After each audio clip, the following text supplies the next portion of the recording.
Chapter का नाम लिखेंगे रोटेशन मोशन, रोटेशनल मोशन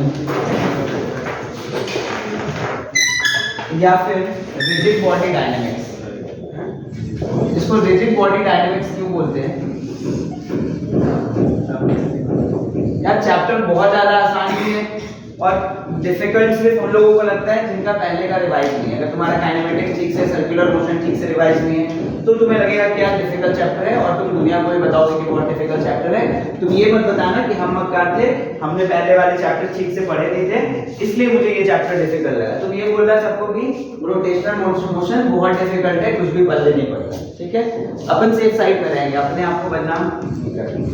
तो rotational motion rigid body dynamics का मतलब क्या होता है? रिजिड बॉडी ऐसी बॉडी होती है, रिजिड बॉडी का मतलब है कि ऐसा कोई भी ऑब्जेक्ट जिसके दो पॉइंट्स के बीच की दूरी कभी चेंज ना हो, कि मैं इसको कुछ भी घुमाऊं चलाऊं, जैसे ये पेन है इसके दोनों एंड के बीच की दूरी फिक्स्ड है। अब मैं इसको किसी भी ओरिएंटेशन में रख दूंगा, इसको घुमाऊं चलाऊं, धरती से आसमान में लेके चला जाऊं, इसके किसी भी दो पॉइंट के बीच की दूरी कभी चेंज नहीं होगी। इसीलिए इस बॉडी को क्या बोलते हैं अपन? Rigid body.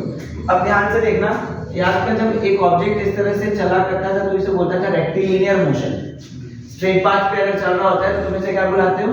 Rectilinear motion. तो इसके दो पॉइंट के बीच की दूरी कभी चेंज नहीं हो रही थी जब वो स्ट्रेट लाइन पे चल रहा था, चाहे वो रेक्टिलिनियर मोशन था और या फिर एक दिन ये इसका मन बदला और ये ऐसे ऐसे पाथ पे चलने लग गया, तो अभी इस मोशन को क्या बुलाते थे तुम? और ये इस तरह से इस पे चल रहा होता था तो तुमने इसको बुलाया था कर्वीलिनियर मोशन, कर्वीलिनियर मोशन, है ना?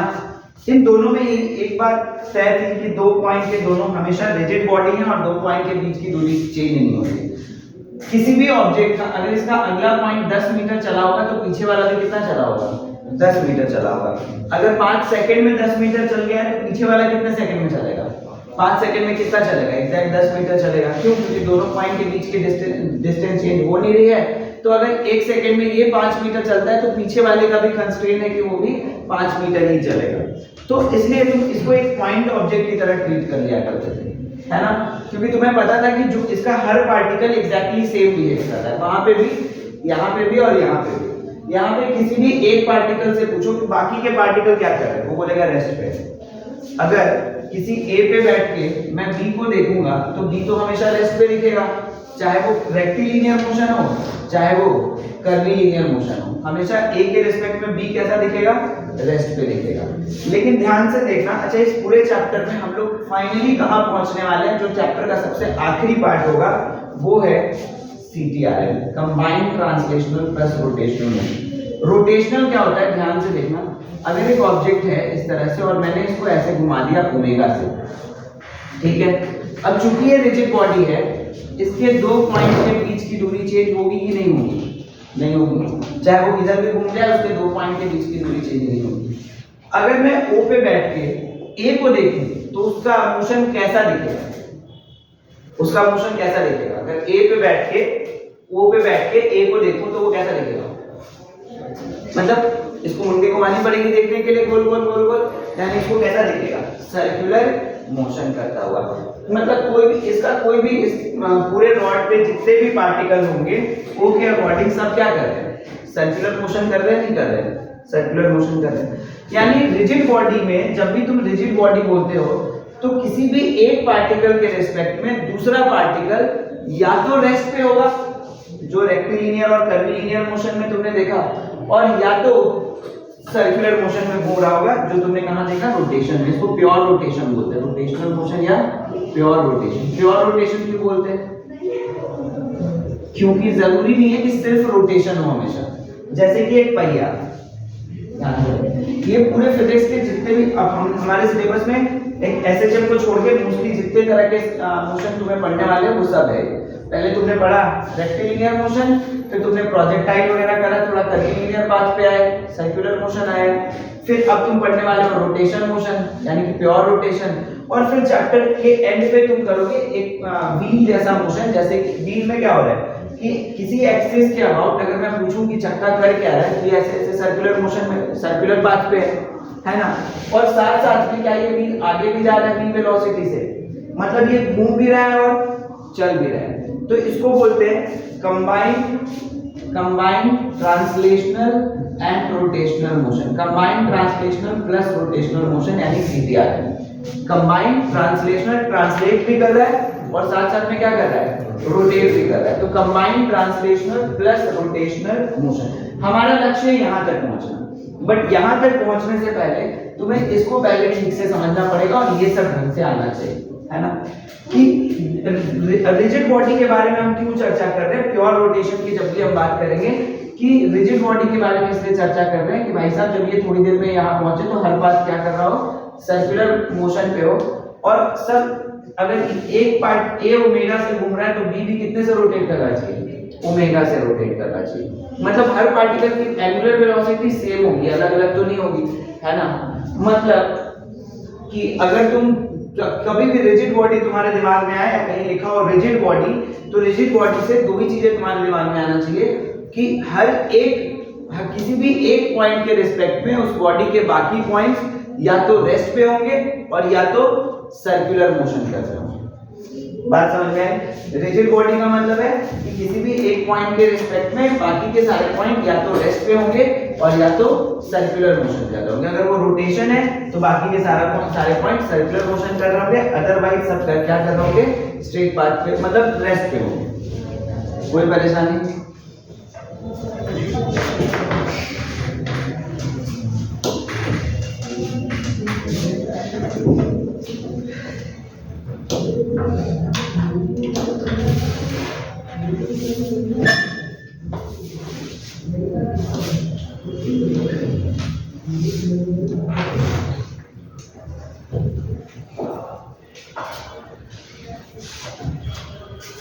अभी ध्यान से देखना, अगर मेरे पास कोई एक रैंडम सा बॉडी है ऐसा, क्योंकि जरूरी नहीं है हमेशा तुम्हारे पास जो भी सिस्टम हो वो एकदम यूनिफॉर्म परफेक्टली शेप्ड बॉडीज हो, रेक्टेंगल हो, ट्रायंगल हो, स्क्वायर हो, स्फीयर हो, ऐसा जरूरी नहीं है। कोई भी शेप का ऑब्जेक्ट हो सकता है कि मतलब किसी दिन अनन्या का मन ठीक नहीं था, उसने ये नोटबुक उठाई, उसने यहाँ यहाँ ऐसे ऐसे कट कर दिया और अब चाह रही है उसको घुमाना चाह रही है ना, रोटेट करना चाह रही है, मतलब किसी रैंडम से शेप को।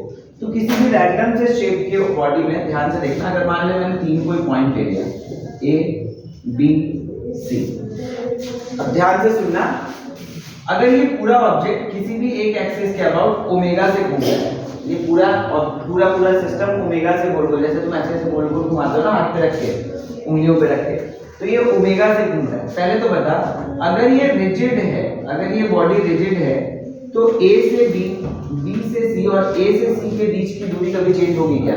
चाहे किधर भी घूम जाए, किसी भी एक्सिस के अबाउट घूम जाए, चाहे ये ऐसे ऐसे घूमे कि ऐसे ऐसे घूमे, या इनके बीच के की आपस के की दूरी कभी चेंज होगी क्या? नहीं होगी। अब या तो ये जब ये घूम रहा होगा, मान ले अगर ये ओमेगा से घूम रहा है यहाँ पे ऐसे ओमेगा से, तो ए के रिस्पेक्ट में बी ओमेगा से, बी के रिस्पेक्ट में सी ओमेगा से, मतलब हर ऑब्जेक्ट की एंगुलर वेलोसिटी अलग अलग होगी कि सेम सेम, ऐसे सोचो। ये चूंकि इनके बीच की आपस की दूरी चेंज हो गई है, एक यहाँ एक यहाँ एक यहाँ, ये घूम रहा है तो बाकी तीनों भी तो सेम स्पीड से घूम रहे हैं, है ना। तो ये अपनी जगह पे क्या कर रहा है, रोटेट, और बाकी लोग क्या कर रहे हैं इस तरह से सर्कुलर मोशन। और इनकी जब ये अगर ओमेगा से घूम रहे हैं तो बाकी सब भी कितने से घूम रहे होंगे? अरे ओमेगा से तो घूम रहे होंगे। क्या हर पार्टिकल सेम स्पीड से घूम रहा होगा? कि जब भी एक ऑब्जेक्ट, जब तुम बोलते हो रिजिड बॉडी, तो रिजिड बॉडी का दो मतलब है, एक तो ये कि किसी भी दो पॉइंट के बीच की पोजीशन डिस्टेंस चेंज नहीं होगी, पहली बात रिजिड बॉडी होने का मतलब। रिजिड बॉडी होने का दूसरा मतलब ये है कि अगर ऑब्जेक्ट ओमेगा से घूम रहा है तो उस ऑब्जेक्ट का हर पॉइंट कितने से घूम रहा होगा? सेम ओमेगा से घूम रहा होगा, है ना। क्यों? क्योंकि आपस की रिलेटिव डिस्टेंस चेंज नहीं हो रही है तो रिलेटिव वेलोसिटी नहीं आएगी। अरे तो एक दूसरे के रिस्पेक्ट में रिलेटिव वेलोसिटी चेंज होगी क्या? तो ओमेगा भी क्या होगा? कांस्टेंट रहेगा। चूंकि एक दूसरे के रिस्पेक्ट में रिलेटिव पोजीशन चेंज हो नहीं रहा है तो इसका मतलब है कि कोई एक ज्यादा तेज और कोई एक कम तेज चल जाए, ऐसा पॉसिबल नहीं। ऐसा तो तब होता है ना जब रिलेटिव पोजीशन चेंज हो रही होती, जबकि रिलेटिव पोजीशन तो चेंज हो नहीं रही है। और अगर रिलेटिव पोजीशन चेंज नहीं हो रही है, इसका मतलब है कि इसके इसका हर पॉइंट कितने से घूम रहा होगा, ओमेगा से। यानी कि अगर यहाँ पे स्पीड ओमेगा है, मैं बोलूँ omega A is equal to omega B is equal to omega C, और ऐसे जितने भी पार्टिकल होंगे सबकी स्पीड क्या होगी, सेम होगी। एंगुलर स्पीड सबकी क्या होगी, सेम होगी। I am not saying velocity, I am saying angular speed. कोई दिक्कत? तो इस बात को अपने अपने हिसाब छाप लो और 2-3 पॉइंट्स लिख लो अपने अपने भाषा में, जो भी तुम्हें रिजिड बॉडी के बारे में समझ आए।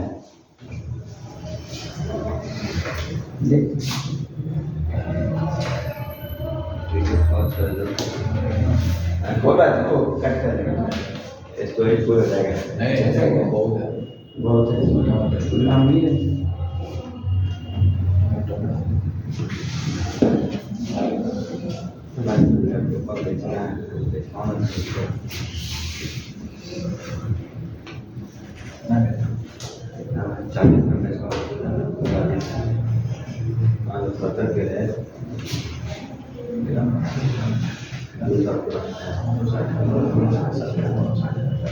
A rigid body is a body where the position between the distance between any 2 points remains constant or do not change, and the angular speed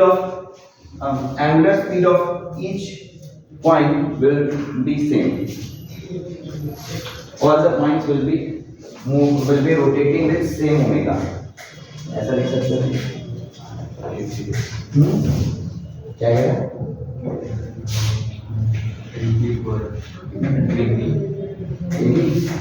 repeat करें। अरे अपने आप से अंग्रेजी लिखना, हर पॉइंट की स्पीड ओमेगा ही होगी, और क्या लिख।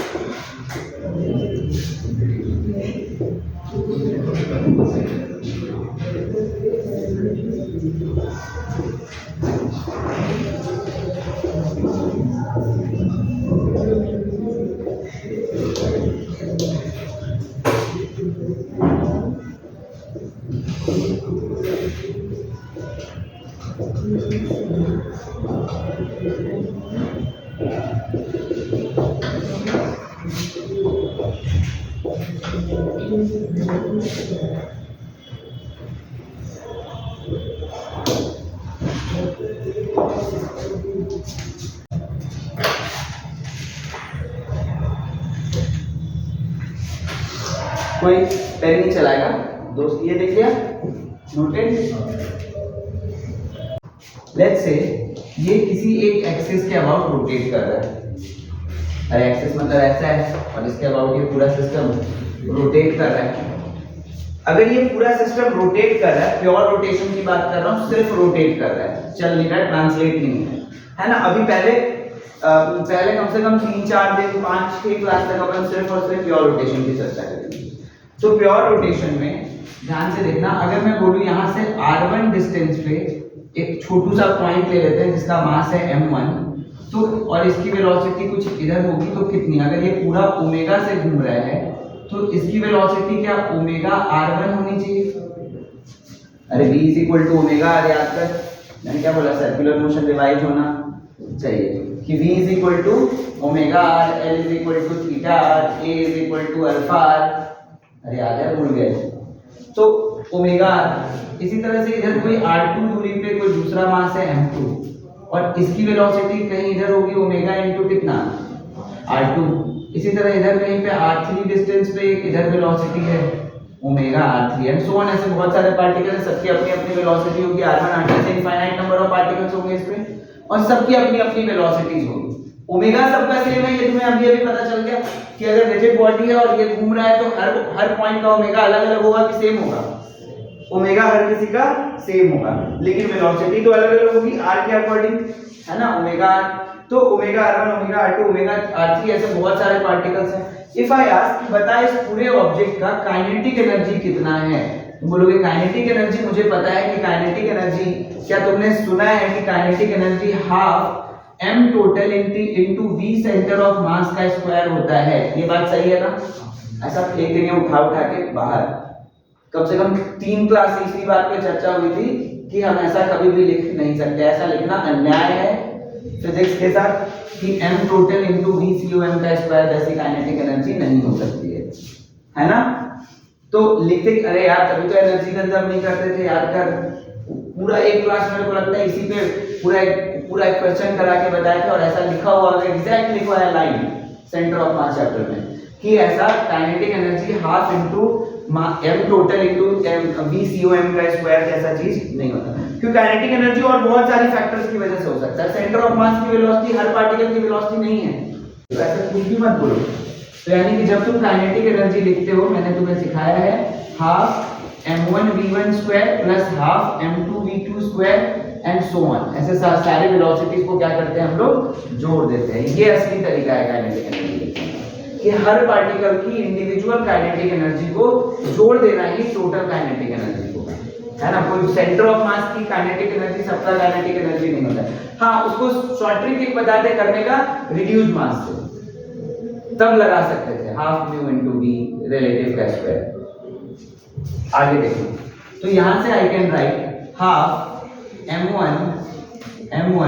क्या omega r1 square, omega square into r1 square, अरे half mt square omega square r1 square plus half m2 omega square r2 square and so on, ऐसे चलता जाएगा जितने भी पार्टिकल्स होंगे। ध्यान से देखना क्या कॉमन निकल जाएगा, हाफ ओमेगा स्क्वायर कॉमन निकालोगे बचेगा क्या, m1 r1 square plus m2 r2 square plus m3 r3 square and so on. और मैं इस ओमेगा स्क्वायर को अगर इधर की जगह इधर लिखूं तो तुम्हें थोड़ा ज्यादा फील आया शायद से, ये आया ओमेगा स्क्वायर।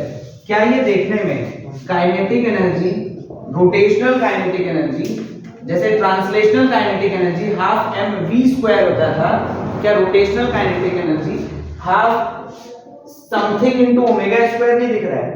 और अगर ये कुछ इनटू ओमेगा स्क्वायर है तो ये मास जैसा होगा, मास है नहीं लेकिन it is behaving similar to the mass. जैसे हाफ mv स्क्वायर, तो हाफ mv स्क्वायर जैसा टर्म बन रहा है कि नहीं बन रहा है, कि पूरे सिस्टम की जो काइनेटिक एनर्जी है is behaving as half something into v square या ओमेगा स्क्वायर। तो ये m है क्या, ध्यान से सुनना। जैसे चलाने में अगर मुझे किसी ऑब्जेक्ट को चलाना हो तो मुझे उसके मास से ये आइडिया लग जाता है कि मुझे कितना कष्ट होगा उसको चलाने में, कि चलाने का कष्ट तुम्हें उसके मास से पता होता है कि बहुत हल्का है, ये इजीली चल जाएगा, बहुत भारी है, इसको बहुत मेहनत से चलाना पड़ेगा, ज्यादा फोर्स लगानी पड़ेगी, ज्यादा एनर्जी खर्च करनी पड़ेगी। तो जिस तरह से चलाने का कष्ट ट्रांसलेशन मोशन में मास बताता है, उस तरह से रोटेशनल मोशन में घुमाने का कष्ट मोमेंट ऑफ इनर्शिया बताता है। और ये जो यहाँ लिखी हुई है यही है तुम्हारा मोमेंट ऑफ इनर्शिया। इस चैप्टर का जान प्राण आत्मा जो बुला लो, moment of inertia. Moment of inertia और हेडिंग डाल देंगे पहले यहाँ पे, मोमेंट ऑफ इनर्शिया। इसको आई से डिनोट करते हैं मोमेंट ऑफ इनर्शिया को। इट्स अ स्केलर क्वांटिटी, है ना। Moment of inertia it's a scalar quantity. और अगर मुझे लिखना हो मोमेंट ऑफ इनर्शिया कैसे लिखेंगे, ध्यान से देखना। Isn't it summation of mi ri का square where I belong to 1 2, ये तुम्हें लिखना आता है क्या? अरे मतलब m1 r1 square plus m2 r2 square plus m3 r3 square, ये तो मोमेंट ऑफ इनर्शिया। क्योंकि स्केलर क्वांटिटी है, मैं सीधा जोड़ सकता हूँ, समेशन कर सकता हूँ, है ना। m1 r1 square plus m2 r2 square. और ये बता क्या रहा है, जैसे कि तुम्हें किसी का मास देख के पता चल जाता है कि इसको चलाने में कितना कष्ट होगा, उसी तरह किसी का मोमेंट ऑफ इनर्शिया पता करके तुम बता सकते हो कि इसको घुमाने में कितना कष्ट होगा। जैसे मेरे को कोई बता दो कि तुम्हारे पास एक 5 kg का हॉलो स्फीयर है और तुम्हारे पास एक 5 kg का सॉलिड स्फीयर है, किसको घुमाना आसान है? 5 kg का हॉलो स्फीयर है और 5 kg का सॉलिड स्फीयर है, किसको घुमाना आसान है? बता जल्दी। Hollow sphere, hollow sphere, hollow sphere, hollow sphere. कोई बात नहीं, इसका आंसर तुम थोड़ी देर के बाद देना, जब धीरे धीरे अपन सारे मोमेंट ऑफ इनर्शिया फाइंड करेंगे, फिर कंक्लूजन करेंगे। तुम अपने आप देख लेना कि अगर हॉलो स्फीयर का ही है तो क्यों है, अगर सॉलिड स्फीयर का है तो क्यों है ना, या बराबर है, जो भी है होगा वो अपन थोड़ी देर के बाद तुम खुद ही आंसर कर लोगे। यूनिट क्या होता होगा बाबू? KG metre square.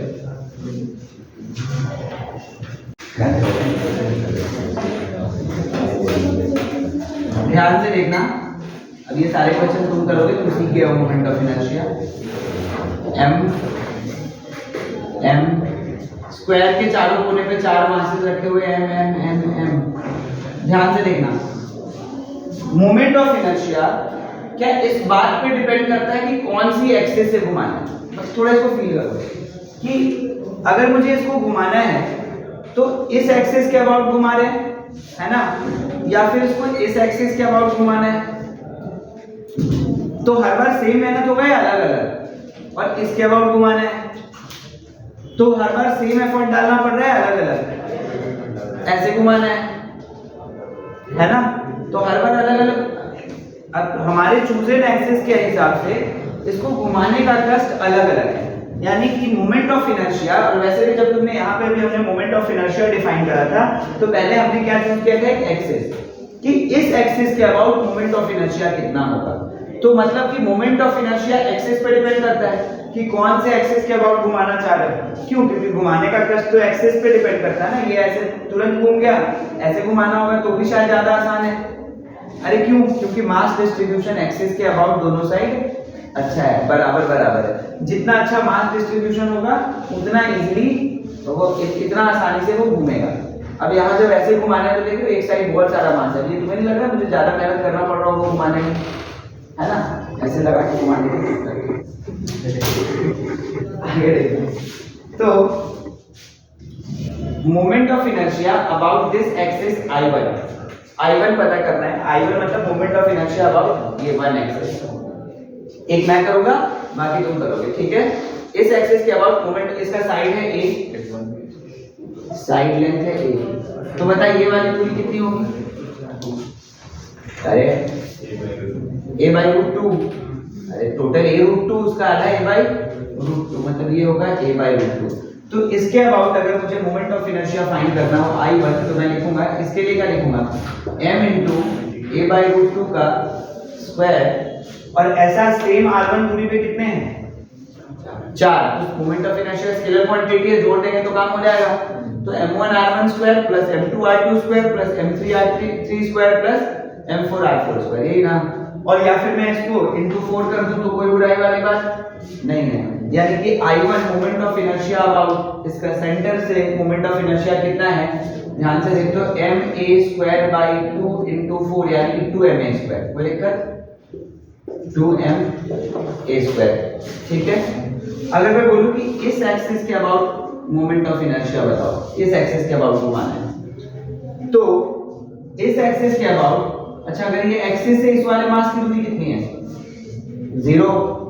एक्सिस से इस वाले, इसका नाम I2 रख दे, इस एक्सिस से इस वाले मास की दूरी कितनी है? 0। इसका a और इसका a, तो ma² कितना? अरे तुम्हें नहीं आया, थोड़ा थोड़ा समझ। तो बता, इस एक्सिस के अबाउट घुमाना है तो मोमेंट ऑफ इनर्शिया कितना होगा? I3 moment of inertia about that axis. क्या बोला मैंने? एक्सिस से डिस्टेंस, एक्सिस से दूरी। तो एक्सिस से ये वाली दूरी शायद तुम्हें पता है, ये तो 0, ये तो 0, तो ये और ये कितना है? a/√2, ये भी कितना है? a/√2। तो मैं लिख दूं m a/√2 का होल स्क्वायर और इनटू कितना? 2, कितना है? ma²। नहीं आया? अरे समझ आया? किसी भी एक्सिस के अबाउट मोमेंट ऑफ इनर्शिया कैसे निकालते हैं?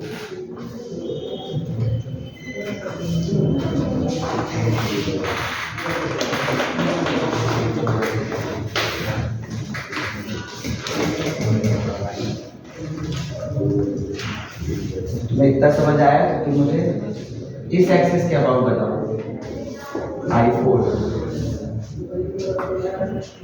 अरे बहुत सारे पॉसिबल है, मैं यहाँ से एक लाइन 1000 अलग अलग लाइन खींच सकता हूँ, यहाँ से 2 मीटर, यहाँ से 3 मीटर, कि यहाँ से a by 4, यहाँ से 3a/4 पे एक लाइन है, वहां से बताओ मोमेंट ऑफ इनर्शिया। अरे कहीं से आप घुमा सकते हैं ना। अब तो अनन्या चंचल इंसान है, यहाँ धागा बांध के यहाँ से घुमाना चाहे, समझ रहे हो, तो अलग टेस्ट होगा मोमेंट ऑफ इनर्शिया। इसलिए मैंने बोला ये चैप्टर थोड़ा इमेजिनेशन का हकदार है, थोड़ा डिमांडिंग है।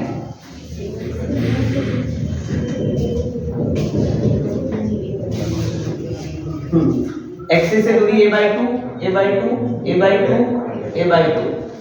तो एक्सिस से दूरी a/2 तो m a/2 का स्क्वायर और ऐसा कितना 4, ये होगा शायद। तो क्या बचा ma² यानी कि ma²। कोई परेशानी? अरे आया समझ? अगर ये समझ आया तो I5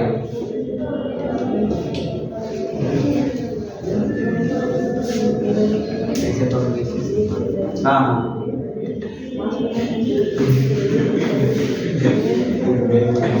अरे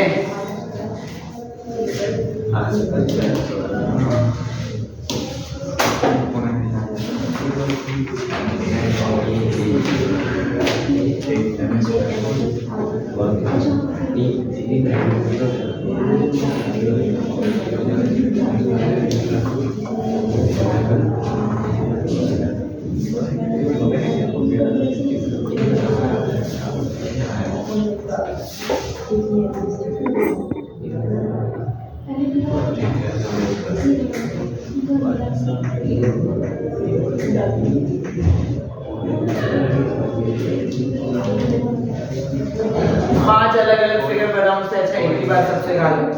कितना आया 4ma², बिल्कुल ठीक।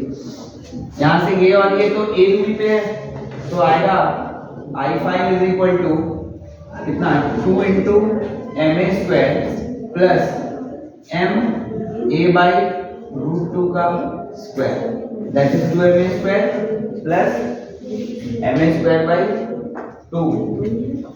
अरे a/√2 थोड़ी है, √2a, ठीक है। तो कितना आया 4ma², नहीं आया, कहाँ टक्कर नहीं आया। I1 हाँ 2ma², I2 2ma², I3 ma²। तुम्हें सच में आ गया क्या? I4 ma²/2 ma/2 into 4 हाँ 4ma²। I5 मतलब तुम्हें सच में आ गया तो ठीक है, एक और स्क्वायर वाला करते हैं।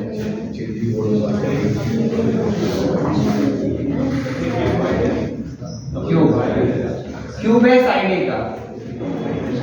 अरे लग रहा है क्यूबॉइड, बोल रहे क्यूब है, मान cube of sine A.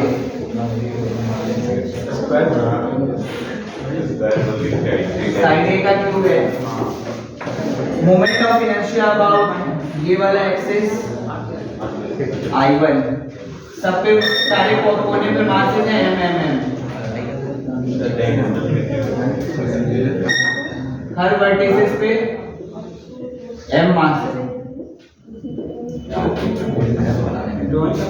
I1 फटाफट से हाँ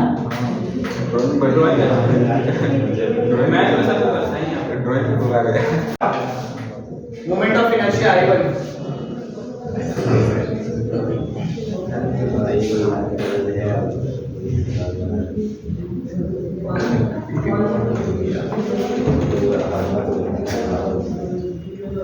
ध्यान से देख, 1 2 3 4, तो a दूरी पे है, ये एक्सिस है ना, मतलब ये एक्सिस है, तो 1 2 और ये 3 और ये 4, ये दूरी पे होगा एक्सिस से। 1 2 3 4, तो इसके अकॉर्डिंग मैं लिख देता हूँ I1 4 टाइम्स ma², ठीक है। अरे 4 यहाँ से एक्सिस से ये दूरी पे है ना, ए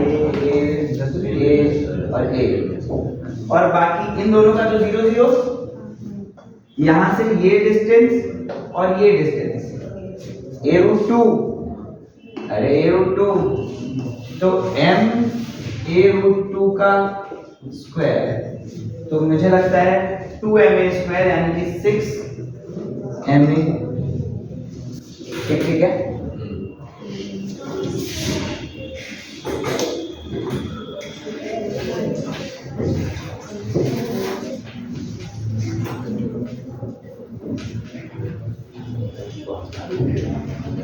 अच्छा इंटू 2 भी होगा क्या? गलत, यहाँ पे इंटू ऐसा 2 होगा ना, तो 8 होगा, 8 है, ठीक है। अरे ma² और ऐसा 2 है ना, तो इंटू 2 कितना होगा? 8 ma², ठीक है। और किसी एक्सिस के अबाउट घुमाया जाए तो h साइड के h के हिसाब h के अकॉर्डिंग था, इसके सेंटर से पूरे क्यूब के सेंटर से, मतलब अगर ये ऐसा क्यूब है, ये ऐसा क्यूब है, तो इसके सेंटर से इसके अबाउट, तो 1 2 3 नहीं 1 2 3 4 5 6 7 8, आठों यहाँ से क्रॉस कर रहा होगा, सब कितने कितनी दूरी पे देख लो।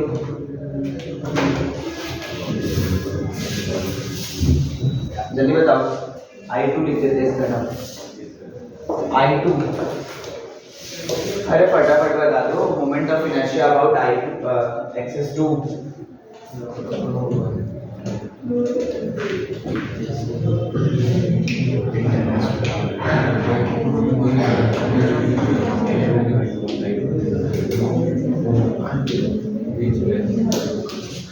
अरे सब एक जैसे हैं।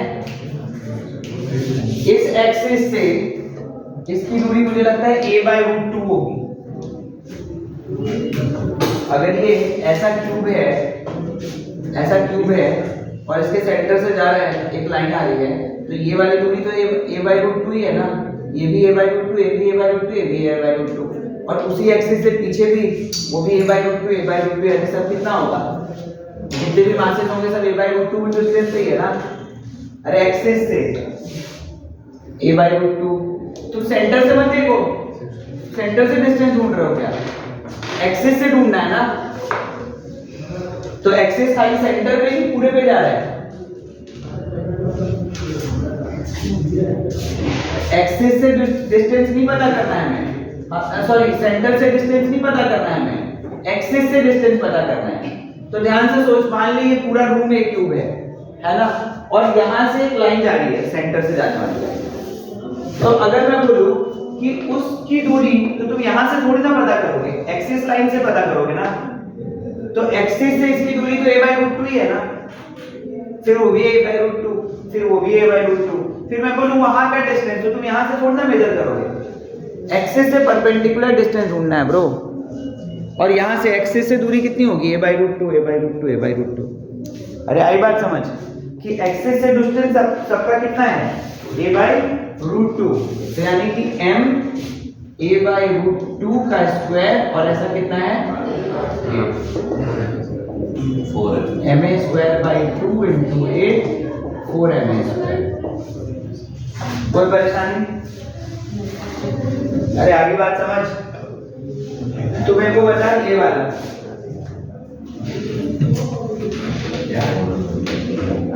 I3 समझ लो, कौन कौन सा आएगा यहाँ से?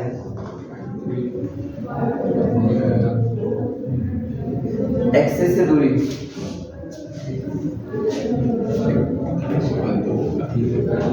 जाना है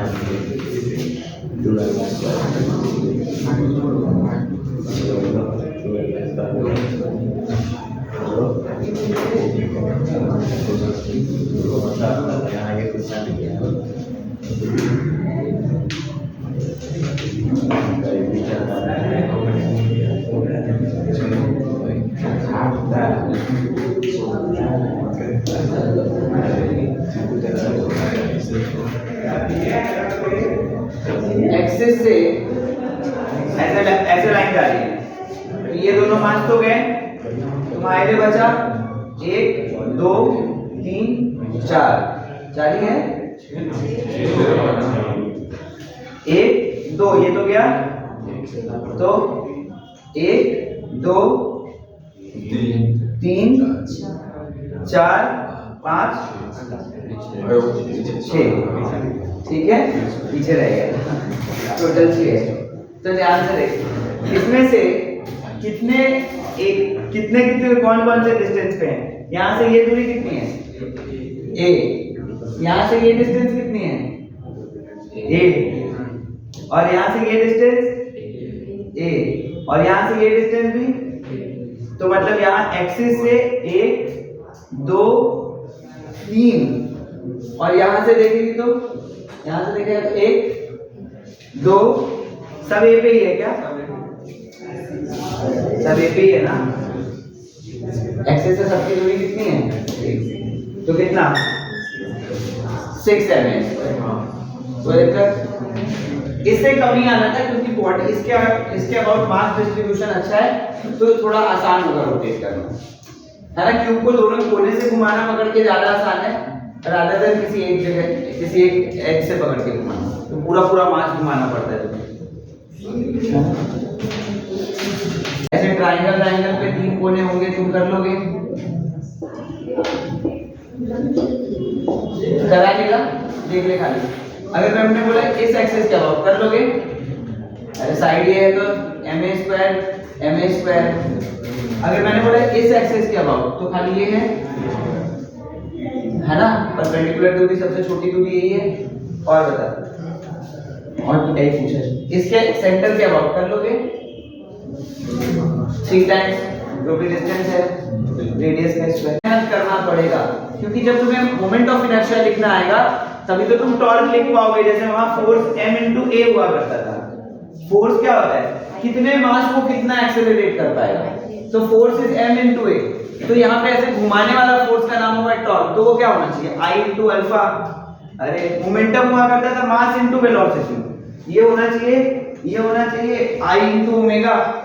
अरे मास जहां पे भी लीनियर मोशन में, रेक्टिलिनियर मोशन में, कर्वीलिनियर मोशंस में जहां पे m आया करता था, वहां पे क्या आएगा? I आएगा, मोमेंट ऑफ इनर्शिया आएगा। इसलिए मुझे सबसे पहले यार मास को तो पता होना चाहिए, यानी मोमेंट ऑफ इनर्शिया का तो पता होना चाहिए। आई बात समझ? अब देखना, एक रॉड है यूनिफॉर्मली डिस्ट्रीब्यूटेड,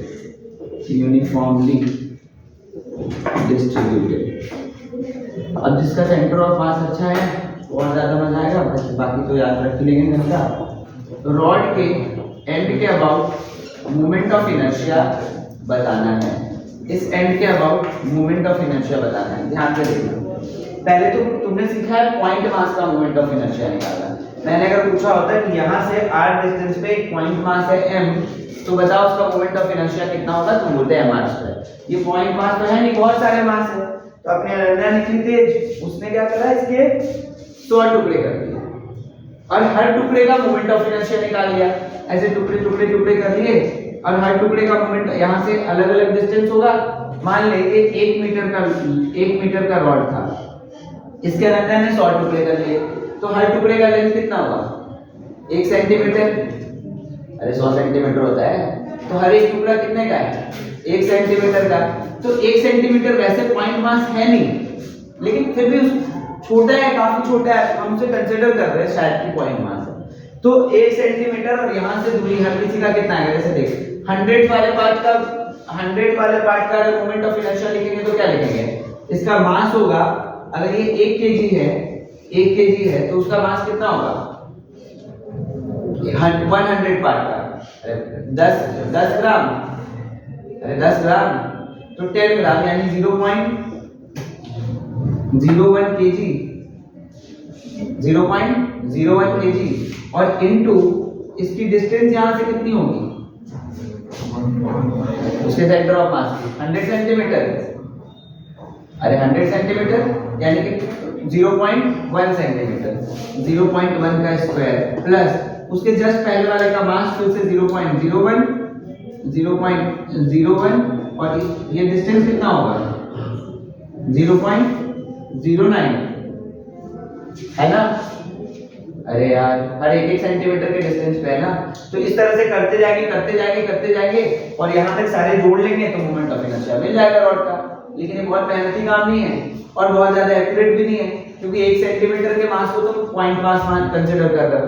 वो तो तब हो सकता है जब तुम उसके 1 लाख टुकड़े किए होते। और तुम्हें पता है 1 लाख टुकड़े करने से ज्यादा आसान क्या होता है?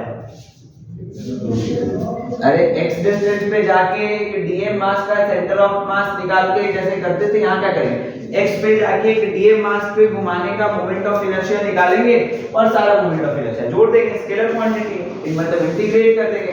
यार इंटीग्रेशन एकदम बढ़िया आसान टूल है। इंटीग्रेशन डिफिकल्ट बनाने के लिए नहीं आया, हमारे जीवन को आसान बनाने के लिए आया है। तो तुम देख पा रहे हो इसको ये करना ज्यादा मुश्किल था या इंटीग्रेट करना ज्यादा मुश्किल है? ये तो अगले जन्म तक अनन्य टुकड़े करते रहते तब जाके आता है ना।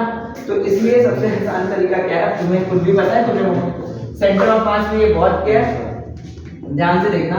एक L लेंथ का रॉड है जिसकी मास है m। अगर इसका मास m है, लेंथ L है, तो मैं लैम्डा डिफाइन कर सकता हूँ। जल्दी बताना। अरे मास पर यूनिट याद है, लीनियर मास डेंसिटी क्या होगा? Mass per unit length. तो यहाँ से x डिस्टेंस पे जाके मैंने छोटी सा लेंथ ले लिया dx और इस dx का छोटू मास होगा dm और ये dm होना चाहिए मुझे लगता है मास per unit length into dx। यार ये सब अभी भी बताने की जरूरत बहुत ज्यादा मुझे नहीं है। तो मोमेंट ऑफ, अगर इसको घुमाने का मोमेंट ऑफ इनर्शिया मैंने लिखा di, तो ये होना चाहिए mr² यानी कि dm इंटू एक्स स्क्वायर। ठीक लिखा क्या मैंने, है ना। अरे इसका मास है dm और यहाँ से दूरी कितनी है x, तो m इंटू आर स्क्वायर तो लिखते हैं। और मैं इंटीग्रेट कर दूं कहाँ से कहाँ तक, 0 से l 0 से i। ये di का इंटीग्रेशन i इधर dm की जगह पे क्या है m/l इंटू dx। तो मैं x² dx ले लूं और m/l तो कांस्टेंट है तो बाहर ले लो। कहाँ 0 से लेके l। तो मोमेंट ऑफ इनर्शिया हो गया m/l। जल्दी से बताना, x की पावर 3/3, x की पावर 3/3 यानी कि l की पावर 3/3। एक l से एक l गया, बचा क्या ml² रात के 2 बजे भी याद होना चाहिए। मोमेंट ऑफ, एक तुमने सेंटर ऑफ मास याद किया था जो कि l लेंथ के लिए l/2 होता था, है ना। बट ये moment of inertia is different thing now.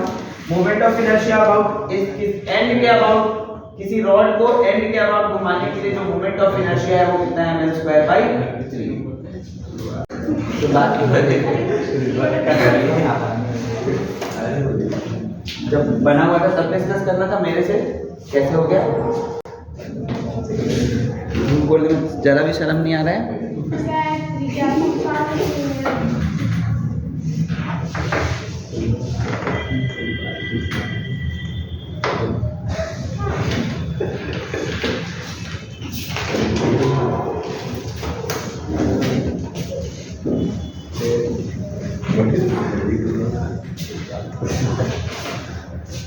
Ananya Singh का टारगेट रहता है डेली का 1000 झूठ कंप्लीट करता है शाम तक। मतलब अगर नींद नहीं आया उसको, अगर वो टारगेट कंप्लीट नहीं करता ना हम बोलते हैं और ना हम सुनते हैं। कसम खा रहे तो अभी वो डिस्कस कर रहे थे। कसम तो ऐसे डेली झूठा रहा है।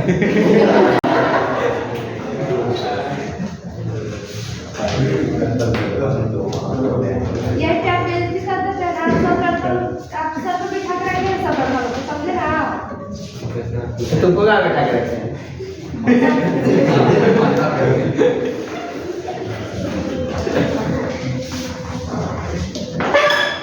तुमको बिठाने का भी जरूरत नहीं पड़ता, तुम वैसे ही बैठ जाते हैं।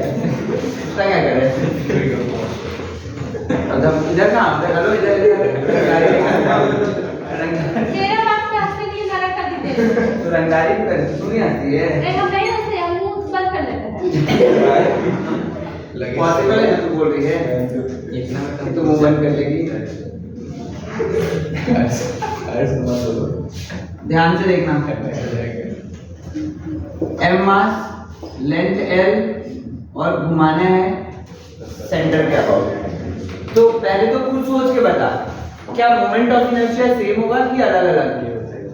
मतलब यहाँ से घुमाना है और एक बार यहाँ से घुमाना है तो सेम मेहनत करना है या कम या ज्यादा? अलग अलग होगा ये तो बिल्कुल ठीक है, लेकिन ज्यादा या कम? ऐसे घुमाना ज्यादा आसान है या ऐसे यहाँ से घुमाना? ये वाला ज्यादा आसान है। ये पूरा पूरा मास ऐसे लेके घुमाना है और ये तो देख जब यहाँ से घुमा रहे होंगे ना तो अगर यहाँ इसको लगा इसको ऊपर ला रहे हैं तो ये भी इसको नीचे लेके जाने की कोशिश कर रहे हैं, देख रहे हो? आधा पार्ट इसको सपोर्ट कर रहा है उठाने में, ऐसे बुद्धि लगाना। अगर यहाँ से उठा रहे हैं तो कोई इसको सपोर्ट नहीं कर रहा है, इस पूरे को तुम्हें उठाना है, इसलिए ज्यादा ताकत लगानी पड़ती है। जबकि यहाँ से अगर उठा रहे होंगे तो थोड़ा सा ऐसे नीचे लेके जाएंगे ना तो बाकी तो इसको खुद ही खींच रहा होगा ये, है ना, इसलिए कम मेहनत पड़ती है। तो जब भी मासेस यूनिफॉर्मली डिस्ट्रीब्यूटेड हो एक्सिस के अबाउट तो मोमेंट ऑफ इनर्शिया कम है। हालांकि हम लोग कैलकुलेट करके देखेंगे, ज्यादा दिमाग नहीं लगाएंगे क्योंकि अपने पास वैसे कम है तो कैलकुलेट करेंगे, है ना, फिर देखेंगे कि क्या होगा। तो ध्यान से देखना कि यहाँ से x डिस्टेंस पे जाके क्या ले ले dx, फटाफट से इसका छोटू मास का नाम क्या होगा dm। ये dm होगा कितना? मास per unit length into dx। यार समय नहीं खराब करेंगे, ये सब बहुत कर रहे हैं अपन, 1000 साल से यही करते आ रहे हैं। तो आगे लिखना, तो moment of inertia di is equal to क्या dm इनटू x स्क्वायर कर dm इनटू x स्क्वायर और dm की वैल्यू और लिमिट कहां से कहां तक लगाओ? अगर यहां से ये x है तो क्या -l/2 से +l/2? यार अगर ये ओरिजिन है तो और यहां से x लिया था मैंने तो ये डिस्टेंस कहां से कहां तक आएगा? लिमिट -l/2 से +l/2 तक। dm की जगह पे क्या लिखूं मैं? m/l इंटू dx, तो x स्क्वायर dx लिख लेते हैं और लिमिट -l/2 से +l/2 तक, ये आ गया I। तो I is equal to m/l x की पावर 3/3 -l/2 +l/2। बता जरा फाइनल आंसर कितना है? कितना आएगा? l/2 का क्यूब l/8, अरे l/2 का क्यूब l/8 और l/8/3 l/24 अरे l/8/3 अच्छा l3, हाँ l3/24 और ये माइनस माइनस क्या फिर से प्लस आ जाएगा l3/24 upper limit minus lower limit. l से l मारते सब जगह स्क्वायर स्क्वायर बचेगा, l²/24 n²/24 n²/12, ठीक है। तो यानी कि m l²/12। भाई तुम अगले जन्म में क्यों रिप्लाई देते हो? बुद्धि चलते रहनी चाहिए और पेन भी।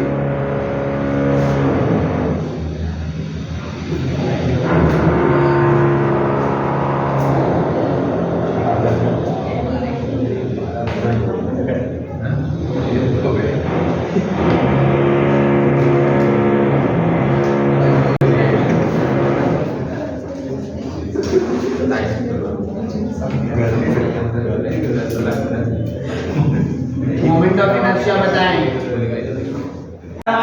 एक्सिस से कोई डिस्टेंस ही नहीं है, सबका 0 0 0 0, ठीक है। बता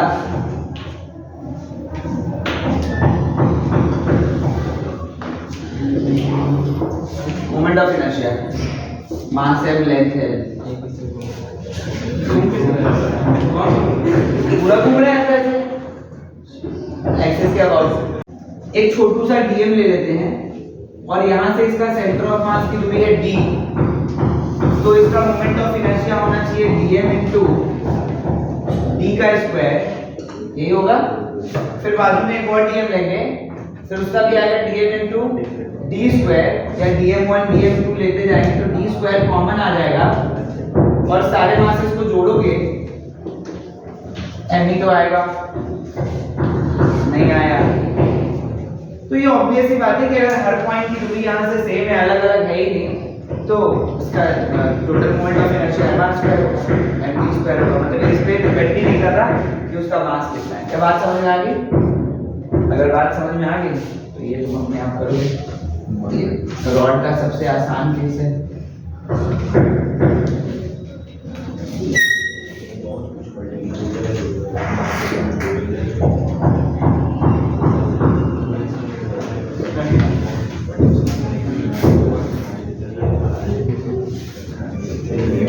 लेंथ है L, L length theta angle है।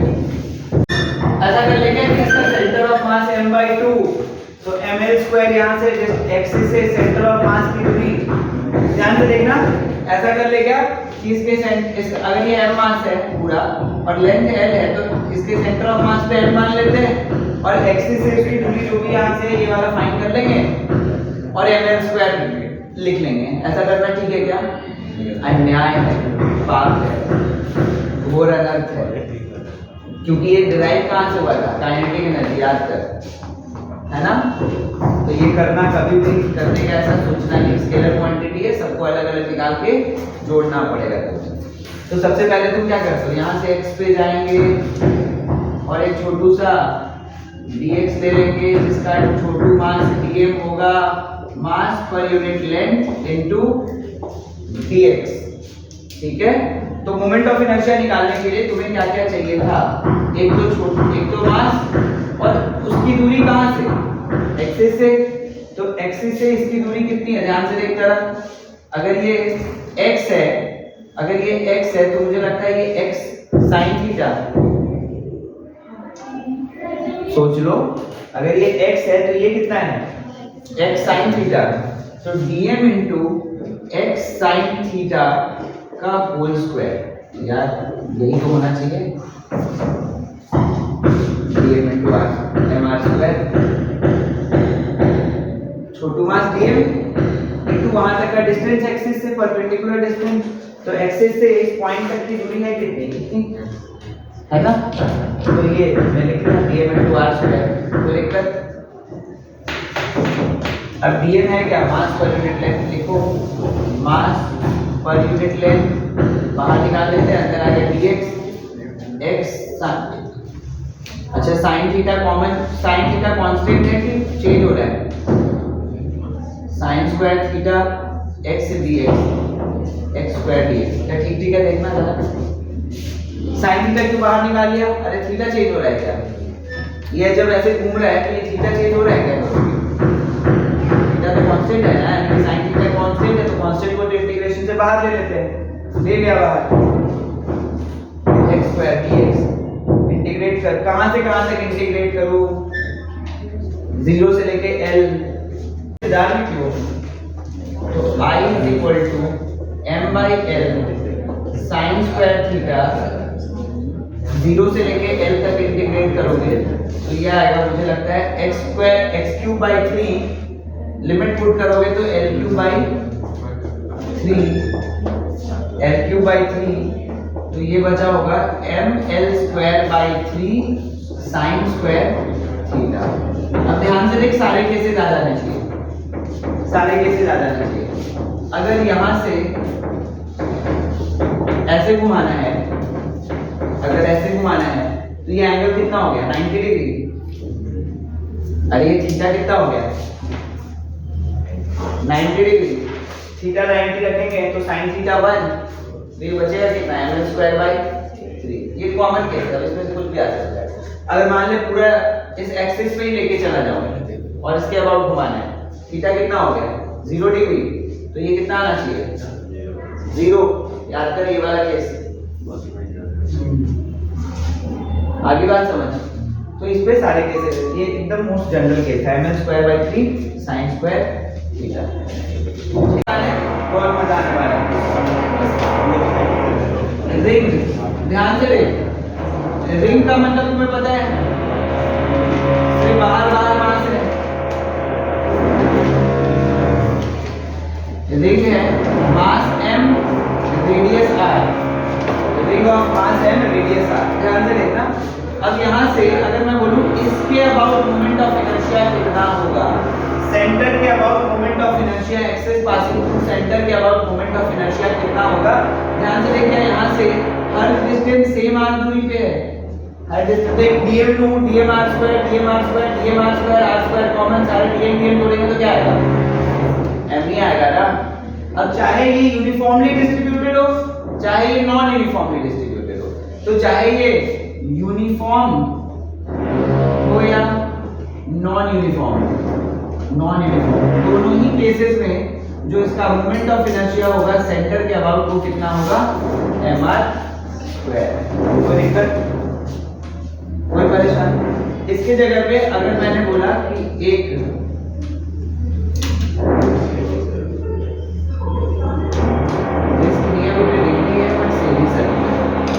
सेमी सर्कुलर रिंग है तो मोमेंट ऑफ इनर्शिया कितना होगा, सोच के बताओ। सेमी सर्कुलर है, मोमेंट ऑफ इनर्शिया कितना होगा, सोच के बताओ। तो से मास m, रेडियस r, मास m/2 नहीं हुआ है, मास m कितना है, तो dmr2 अरे mr2 या कुछ और सोचना, सारा dm जोड़ेंगे तो m ही आएगा ना, तो पूरा मास m ही है ना, तो इसका भी मोमेंट ऑफ इनर्शिया कितना होगा, mr²। मैं किसी और एंगल का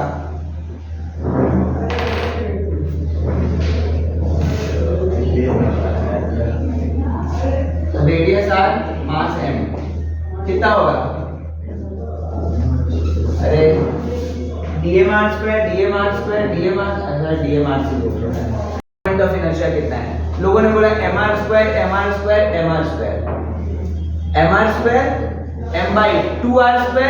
m/2r², क्योंकि जब किसी रिंग को तोड़ेंगे तो ये मास m रहेगा कि m/2 हो जाएगा, तो m/2 × r² होगा ना। फिर आई बात समझ कि ये सेमी सर्कुलर डिस्क का mr² होता है, लेकिन इस पूरे डिस्क का मास, सॉरी इस रिंग का मास कितना होना चाहिए, सेमी सर्कुलर रिंग का मास भी कितना होना चाहिए, m। आई बात समझ, तो mr² ऐसे लिखते हैं, नोट करो।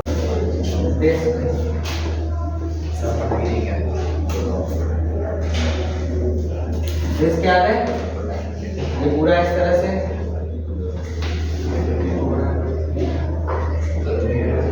डिस्क बोलो प्लेट बोलो इसी बात है, क्लियर नहीं है।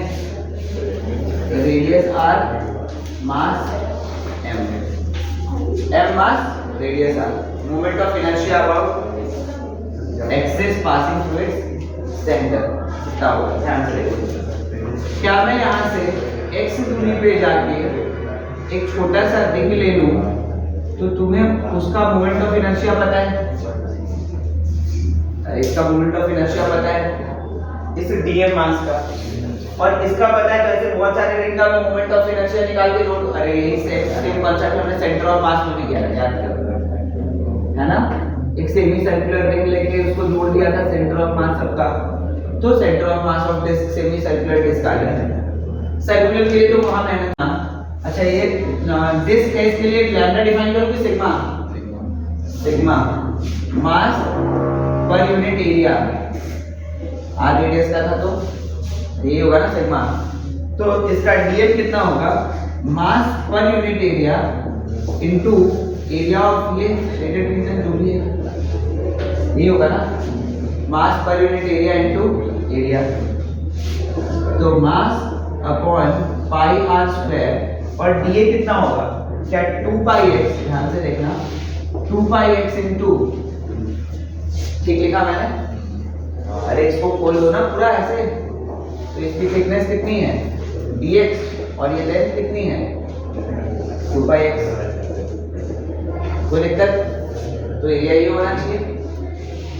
dm आ गया तो मोमेंट ऑफ इनर्शिया लिखेंगे dm इनटू, यहाँ से डिस्टेंस कितनी है इसकी x², ऐसा कुछ, और लिमिट मुझे लगता है डलेगा 0 to i और यहाँ 0 to r, कोई परेशानी, 0 से r तक, उठकर dm मास पर लिमिट पाई आर स्क्वायर। अच्छा कुछ कैंसिल हो रहा है तो कैंसिल कर लेते हैं, पाई से पाई, तो dm के जगह पे लिख देता हूँ मैं 2m by R square x dx, तो मैं इसको लिख दूँ x क्यूब इंटू dx। ठीक है, देख लेना अगर कोई में से कुछ छूट जाए तो याद रखना, बता देना। अरे तुम छोड़ना बताओगे, अच्छा होगा ये इंसान थोड़ी देर परेशान होगा क्या हो गया। और लिमिट कहाँ से, 0 से r, तो ये मुझे लगता है r की पावर 4/4। ठीक है, तो यहाँ से r स्क्वायर गया, 2 से 2, मुझे लगता है mr स्क्वायर बाई, भाई साहब रिंग को घुमाना है, m मास के रिंग को घुमाना आसान या डिस्क को घुमाना आसान? m मास के डिस्क को घुमाना ज्यादा आसान है। मोमेंट ऑफ इनर्शिया, रिंग का मोमेंट ऑफ इनर्शिया कितना था, mr स्क्वायर, इसका कितना mr स्क्वायर बाई 2। तुम्हें कुछ भी समझ?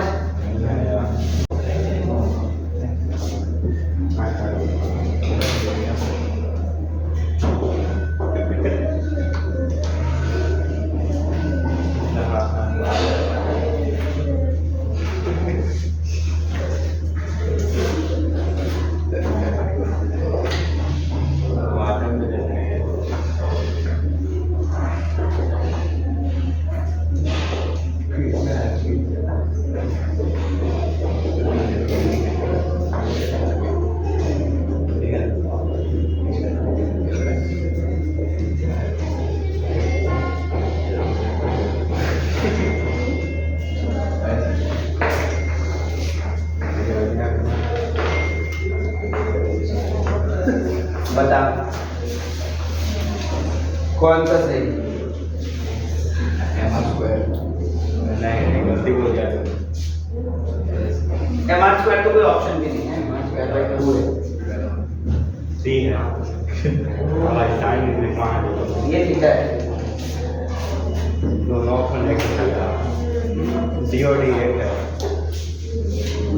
सी और डी एक है, sin 2 थीटा है, sin स्क्वायर थीटा है। साइन स्क्वायर थीटा होगा, सी सी होगा कंफर्म, सी होगा देखें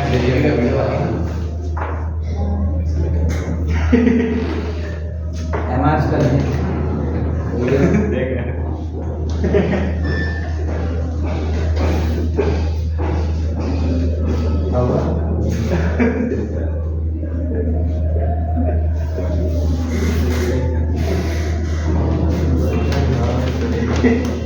जल्दी बताओ। सी होगा के बाद नहीं सर लिखवाए हैं पीछे, कौन वो रिंग का लिखवाते हैं, डिस्क का पूछ रहे, अलग अलग डिस्क का जो है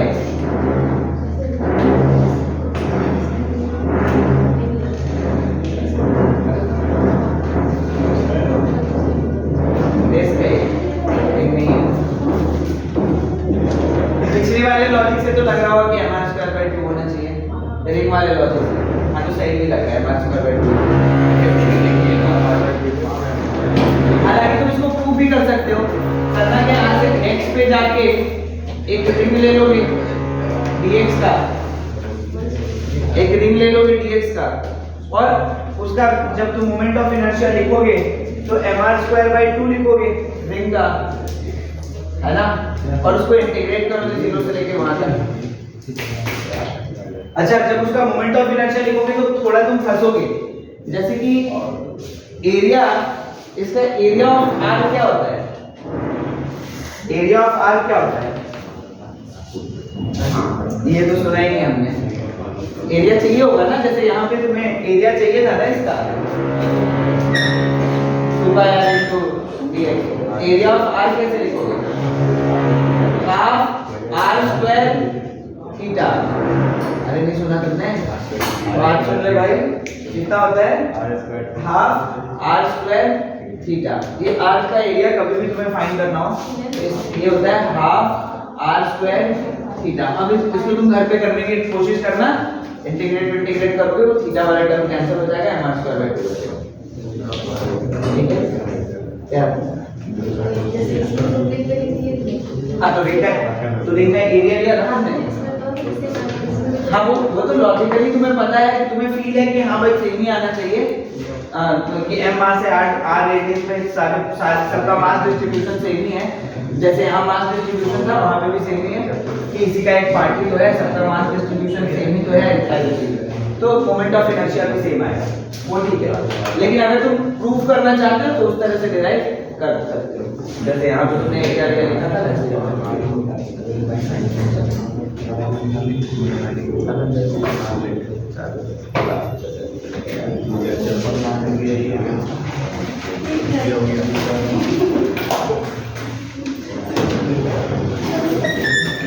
अरे रुक जा,